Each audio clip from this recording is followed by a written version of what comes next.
తొండంగి మండలంలో నిర్మిస్తున్న అరబిందో ఫార్మా కంపెనీకి సంబంధించి సముద్రంలో వేసిన పైప్లైన్లు తొలగించాలని జనసేన పార్టీ సీనియర్ నాయకుడు మత్స్యకర నాయకుడు పల్లేటి బాపన్న దొర తెలిపారు.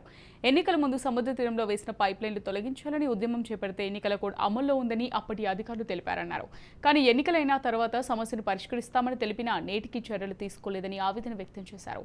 అరబిందో ఫార్మా పైప్లైన్ సమస్యను పవన్ కళ్యాణ్ దృష్టికి తీసుకెళ్తామన్నారు. సముద్రంలో పైప్లైన్ వల్ల మత్స్య సంపద నశించిపోవడం, బోట్లు పాడైపోవడం, వలలు చిరిగిపోవడం జరుగుతుందని బాపన్న తెలిపారు. ఈ వైసీపీ వాళ్ళు రకరకాలుగా విమర్శలు చేస్తున్నారు.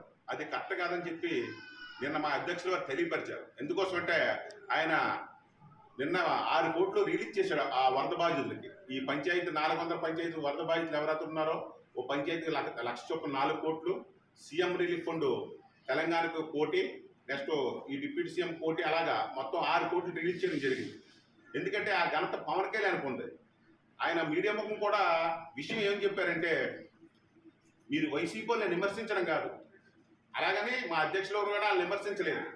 ఎందుకోసం అంటే జనం కూడా ఆయన మీద ఎగబడి ఏదో ఆలోచన మీద ఉంటారు, అక్కడ వచ్చే సమస్య పరిష్కారం వేరు, అక్కడ సమస్య ఉంటుంది. ఆ ఆలోచన మీద ఆయన కూడా కొద్ది రావడం జరిగింది. అది కూడా మీరు గమనించాలి. ఎందుకోసం అంటే ఆయనకు ప్రజలకు చేయాలి, ప్రజలకు ఏదో అక్కడిపోయారు, వాళ్ళకి ఏదో జరగాల్సిన విధానం కొద్ది